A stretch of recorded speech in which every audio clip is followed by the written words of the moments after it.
Hello বন্ধুরা, good morning, welcome back to my channel. বন্ধুরা আমরা এখন সকালবেলা বেরিয়ে পড়েছি। নির্মল আমি ওদের এখন মাঠে যাচ্ছি। চলো মাঠে একটু ঘুরে আসি সকালবেলা, আর বাড়ি চলে যাবো। বাড়ি মানে হচ্ছে মায়ের এখানে যাবো আর কি। তো চলো তার আগে একটু ঘুরো ঘুরো করে নিই।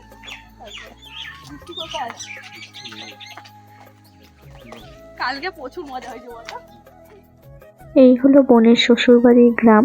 সকালবেলা ঘুম থেকে উঠে ফ্রেশ হয়ে একদম রেডি হয়েই বেরিয়ে পড়েছি। দেখো একটুখানি মাঠের দিকে ঘুরতে যাব, বোনেদের যে মাঠগুলো রয়েছে সেগুলোই দেখতে যাব।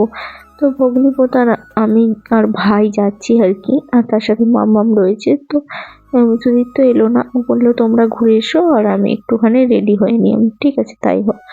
তো চলো, এই দেখো এই যে জমিগুলো দেখতে পাচ্ছ এগুলো সব বোনেদেরই জমি। ওদের সব ওর কাকা শ্বশুর যে শ্বশুর সবাই আছে এখানে। তার মধ্যে ওই সাইডে রয়েছে বেগুন গাছ বসানো রয়েছে। চলো, আর ওইদিকে আরো মাঠ রয়েছে, ওখানেও যাবো, তোমরা দেখতে থাকো। আর দেখো এদের গ্রামটা না একদমই ছোট্ট মতন গ্রাম। আর এরকম সকালবেলা গ্রাম্য পরিবেশ দেখতে কার কার ভালো লাগে একটুখানি কমেন্টে জানিও বন্ধুরা। আমার তো ভীষণ ভালো লাগে। আমাকে যদি কেউ জিজ্ঞাসা করে গ্রাম বেশি পছন্দ না শহর বেশি পছন্দ, আমি চোখ বন্ধ করে বলবো গ্রাম। কারণ আমি গ্রামে জন্মেছি, গ্রামেতেই মাটি আকাশ খোলামেলা পরিবেশের মধ্যে মানুষ হয়েছি। তাই কখনোই আমি শহরটাকে বেছে নেব না, গ্রামটাই এক চান্সে বলবো। গ্রাম আমার কাছে খুব প্রিয়।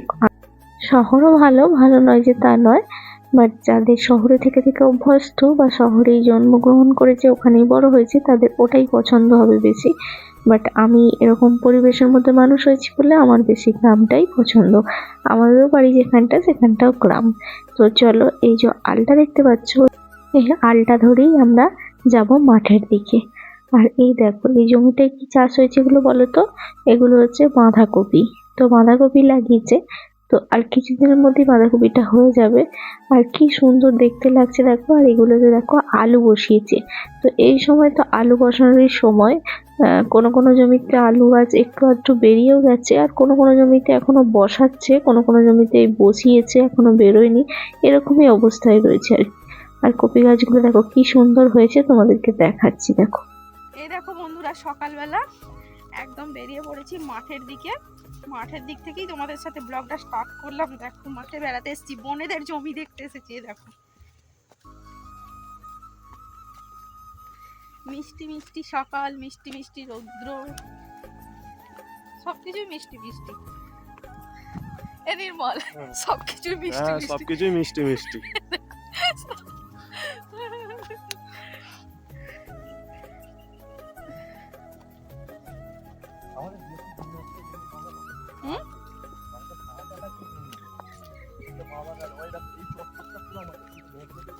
আমাদের একটা জমি তোমার ওই জমির এই দিকের জমিটা কাজে, কিন্তু এইটা একটুখানি বড় পুকুরের ওখান দিয়ে মাঠে মাঠে যাওয়া যায়। সুদীপ তো বলছিল, বলছে আমি তো ওখান থেকে যেতে পারবো না, আমাকে দেখাতাম। আমি রাস্তা দিয়ে ঘুরে গেছিলাম, ওকে বলে দিয়েছিলাম। যতদূর চোখ যায় শুধু মাঠ আর মাঠ। এই মাঠগুলোর পরেই রয়েছে 23 নম্বর রোড। তো ওখান দিয়ে বাস টাস যায় আর কি। বোনেদের বাড়ি থেকে বাস স্ট্যান্ড বেশি দূর নয়, কাছাকাছি। তো একটুখানি যেতে হয় আর কি, মিনিট 5 রাস্তা। তো চলো, আমরা প্রায় চলে এসেছি ওদের জমিগুলোর কাছাকাছি। তো এখানে দাঁড়িয়ে কয়েকটা রিলস তো বানাবোই। বেশ সুন্দর লাগছে পরিবেশটা, আর প্রচন্ড ঠান্ডা পড়েছে জানো তো। একদম পুরো কনকনে ঠান্ডা যাকে বলে সেইটা পড়ে গেছে একদম। এই দেখো এখানে এখন রিলস বানাচ্ছি, আর বোনের হাজবেন্ড আমাকে ক্যামেরা ধরে দিচ্ছে। আর এই দেখো ভাই আর মাম্মা খেলতে আরম্ভ করে দিয়েছে ফাঁকা মাঠ পেলে, যেটা হয় আর কি। তো দেখো বন্ধুরা, এখন আমাদের অনেকগুলো রিলস টিলস হয়ে গেল। এই দেখো মাঠের মধ্যখানে দিয়ে মাঠ বেড়ানো হয়ে গেল। এখন চলো এবার বাড়ি যেতে হবে। বাড়ি মানে হচ্ছে মায়ের ওখানে যাব। এখন বাড়িতে যাই, বোনের বাড়িতে খাওয়া দাওয়া করে এখানে তারপর বেরোবো। মানে এই যে নির্মল, কেমন লাগলো নির্মল রিলস বানিয়ে? তো দেখো বন্ধুরা, এটা হচ্ছে বোনেদের ছাদ। এই দেখো ছাদে দাঁড়িয়ে আছে, এখানে হচ্ছে জল ট্যাঙ্কি। তো চলো এখন হচ্ছে খাওয়া দাওয়া করে আমরা বেরিয়ে পড়বো। আমি প্রায় রেডি হয়ে গেছি, সুদীপ্ত আর মাম্মাম রেডি হতে, আর ভাই রেডি হতে বাকি আছে। চলো। মাঠ থেকে বাড়ি চলে এলাম তাড়াতাড়ি।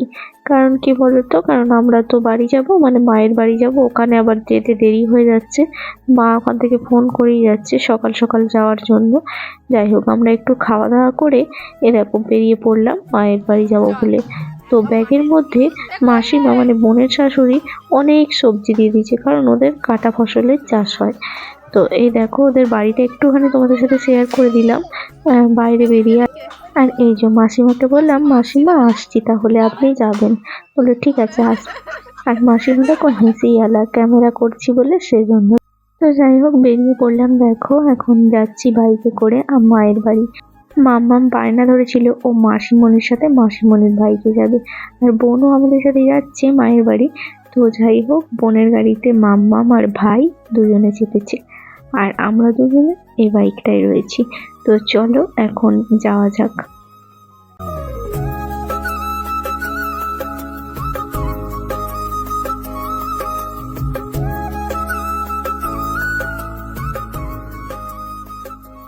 যেতে যেতে তোমাদের সাথে কথা বলেছিলাম, বাট এত হাওয়া মানে আমার ভয়েসটা আসেনি, শুধু হাওয়ার শব্দ এসেছে। তো সেই জন্য এটাকে আমাকে মিউট করতে হয়েছে।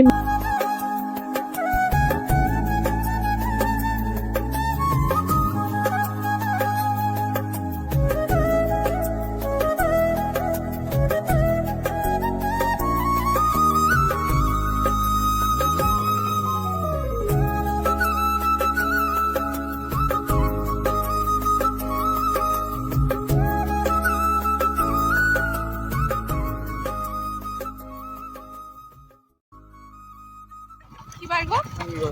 আজকে হচ্ছে শনিবার। তো চলো এখন হচ্ছে বাড়ি বেরিয়ে পড়েছি, মায়ের বাড়ি থেকে এখন বাড়ি যাচ্ছি। বাড়ি যাই, তারপর আবার তোমাদের সাথে কথা বলছি। মায়ের বাড়িতে যাবার পরে আর কোনো রকম আমি ব্লগ শ্যুট করতে পারিনি, তার কারণটা পরে তোমাদেরকে বলবো। আর এই দেখো এখন হচ্ছে বাড়ি বেরিয়ে পড়েছি, মানে নেক্সট দিন আর কি বাড়ি বেরিয়ে পড়েছি। তো চলো বাড়ি যাওয়া যাক, তারপরে তোমাদের সাথে কথা বলছি। তো প্রচণ্ড ঠান্ডা, আর বেলাও হয়ে গেছে, 9:30 বেজে গেছে। আমরা সকালবেলা মুড়ি টুড়ি খেয়ে তারপরে মায়ের বাড়ি থেকে বের হলাম। দেখো বাড়ি চলে এসেছি। দেখো দুই বোনের এখানে ভালোবাসা চলছে, ঠিক আছে। দিদি দুদিনের জন্য মাসির বাড়ি মামার বাড়ি ঘুরে এলো, বোনকে রেখে গিয়েছিল একা অন্যের বাড়িতে। দেখো বোনের মন খারাপ, দিদির কাছে বসে আর দিদির আদর খাচ্ছে, চুপ করে বসে আছে। মানে এর ওকে ছাড়া চলবে না, ওর একে ছাড়া চলবে না। ওর ওপর এত অত্যাচার এত কিছু করে, তবু ওকেই ওর চাই, আর আমাদের কাছে এইভাবে চুপ করে বসেই থাকবে না। দেখো তোমরা দেখো।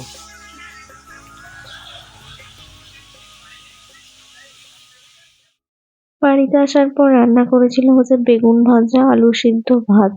তো এই ছিল গরম গরম ফ্যানে ভাত, আর কি এই ছিল আজকে দুপুরের মেনু। খেয়ে নিয়েছিলাম। তো চলো বন্ধুরা, আজকের ব্লগটা আমি এখানেই শেষ করে দেবো। আবার তোমাদের সাথে দেখা হচ্ছে নেক্সট একটা সুন্দর ব্লগের সাথে। আমি আর কোনো কিছু শুট করতে পারিনি বাড়িতে, তোমাদেরকে দেখাতেও পারলাম না। বেগুন ভাজা, আলু ভাতে এগুলো করেছি, যাই হোক বলে দিলাম। আর এই রিলসটা মাঠে করেছিলাম। তো চলো সবাইকে টাটা, বাই বাই।